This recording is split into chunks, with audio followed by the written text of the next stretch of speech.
So guys, by the way, matagal tayong medyo nawala, ilang days din, right? So dahil uwian na naman nga natin, tanghalin tapat, mainit, at may take-out akong pagkain. Actually guys, itong take-out ng pagkain, kawang gawa lang sa amin to.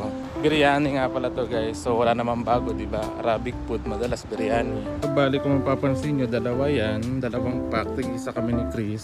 So sabi nga ni Chris dahil nakapagbaon siya ng kanin, kaya sinabay niya na lang to pa uwi sa akin para ilagay sa rep.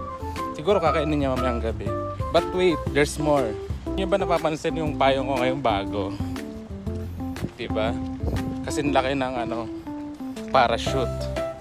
Mas matibay, hindi natagos yung araw sa loob. Tingnan nyo naman.